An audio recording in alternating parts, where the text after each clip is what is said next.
English education hub में आपका स्वागत है।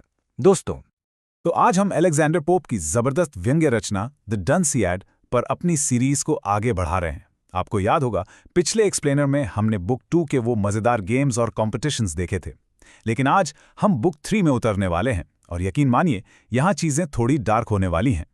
पोप हमें एक भविष्य की झलक दिखाते हैं, एक प्रोफेटिक विजन जो कह सकते हैं कि काफी डरावनी है। अच्छा, पोएम में सीधे कूदने से पहले एक बहुत जरूरी चीज समझ लेते हैं। पोप का सबसे बड़ा साहित्यिक हथियार, इसे कहते हैं मॉक हीरोइक सटीर। अब यह है क्या? बहुत सिंपल है।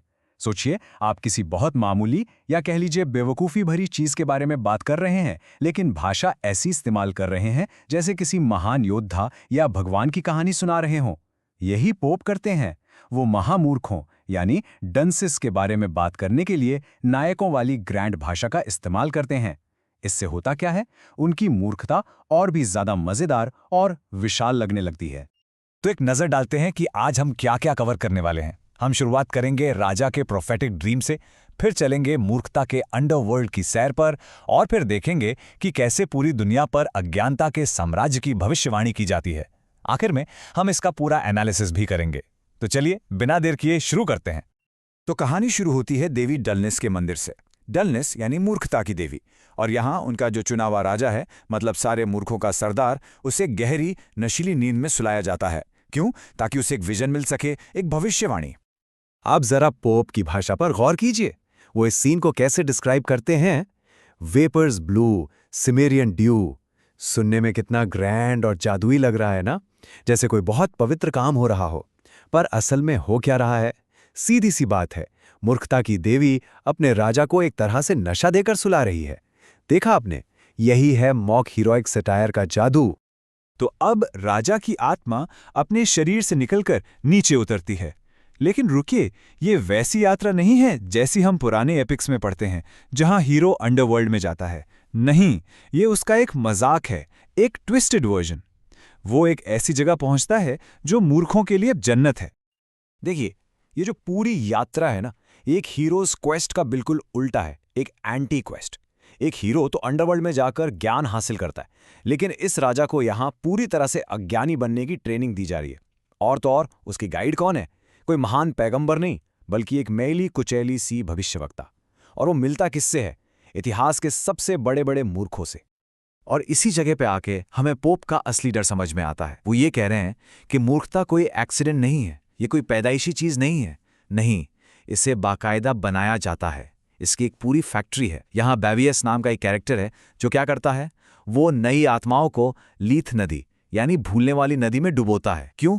ताकि जन्म लेने से पहले ही उनका दिमाग इम्पेनिट्रेबली डल हो जाए, मतलब ऐसा मूर्ख बन जाए जिस पर किसी बात का असर ही ना हो। और जरा इस ऑपरेशन का स्केल सोचिए, ये कोई छोटी मोटी बात नहीं है। राजा अपनी आंखों से देखता है कि ऐसी लाखों करोड़ों आत्माएं हैं, बिल्कुल रात के तारों की तरह, और ये सब किस लिए तैयार हैं? दुनिया में जाने के लिए, और उसे घटिया आर्ट, बुरे आइडियाज और बेवकूफ़ी से भर देने के लिए। ये तो एक पूरी आर्मी है। ठीक उसी वक्त सीन में एक नया गाइड आता है, और ये कोई काल्पनिक किरदार नहीं है। ये एल्कना सेटल का भूत है, जो पोप के जमाने में सचमुच एक बहुत ही बुरा नाटककार था। और वो यहाँ क्यों आया है? वो राजा को भविष्य दिखाने आया है, एक ऐसा भविष्य जिस पर सिर्फ और सिर्फ मूर्खता का राज होगा। तो सेटल राजा को एक तरह से इतिहास का एक डरावना टूर देता है। वो दिखाता है कि कैसे सदियों से पूरब से लेकर पश्चिम तक ज्ञान और कला को सिस्टमैटिक तरीके से खत्म किया गया है। पहले ईस्ट में, फिर साउथ में अलेक्जेंड्रिया की लाइब्रेरी जलाई गई, फिर नॉर्थ से आए बर्बर लोगों ने सब तबाह किया।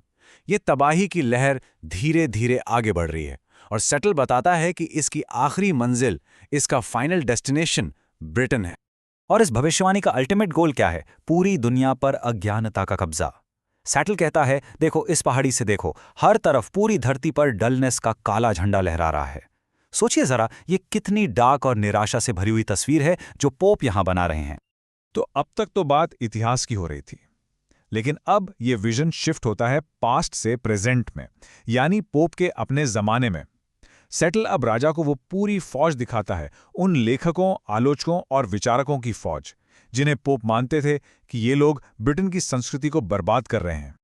और यहाँ पोप बिल्कुल नहीं झिझकते, वो सीधा नाम लेकर हमला करते हैं अपने असली दुश्मनों पर। ये एक तरह से पोप की हिट लिस्ट है दोस्तों। इसमें नए राजा कॉलेसीबर का नाम है, कुछ ऐसे कवियों का नाम है जो बियर पीकर कविता लिखते हैं, और हाँ, उन आलोचकों का भी जिनकी तुलना पोप उल्लुओं से करते हैं, जो सिर्फ अंधेरे में देख सकते हैं। क्या जबरदस्त तंज है। इस लाइन में तो पोप ने कमाल ही कर दिया है।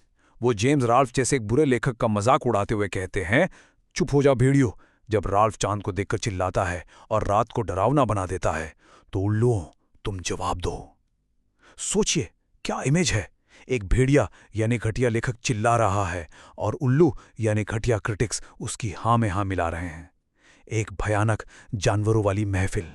तो ठीक है, हमने ये पूरा डरावना सपना देख लिया, पर सवाल ये है कि इसका मतलब क्या है? पोप आखिर कहना क्या चाहते हैं?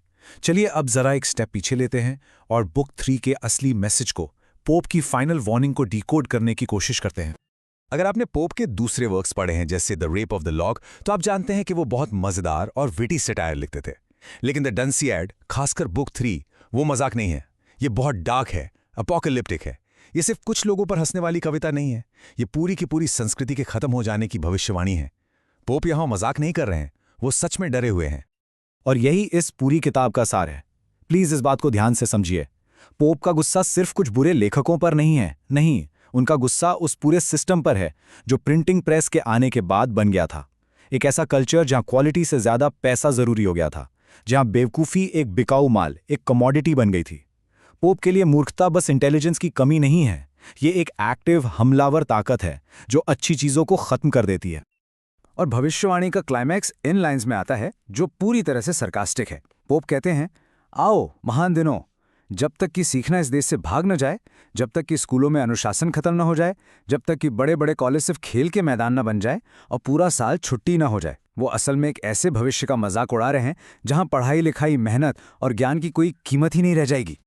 और मजे की बात देखिए, ये जो भविष्य की तस्वीर है, ये इतनी ज्यादा डरावनी है कि खुद मूर्खों का राजा भी इसे बर्दाश्त नहीं कर पाता।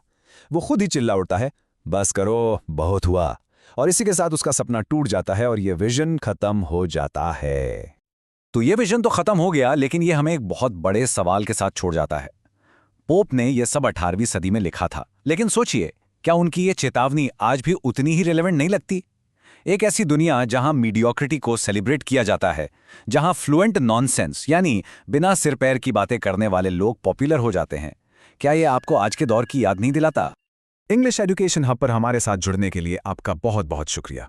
उम्मीद है द डंसियाड के बुक 3 पर ये एक्सप्लेनर आपको समझ आया होगा और आपके लिए हेल्पफुल रहा होगा। अगर हाँ, तो प्लीज इस तरह के और कंटेंट के लिए चैनल को सब्सक्राइब जरूर करें। हम मिलकर इंग्लिश लिटरेचर की दुनिया को और भी आसान बनाएंगे। Thank you.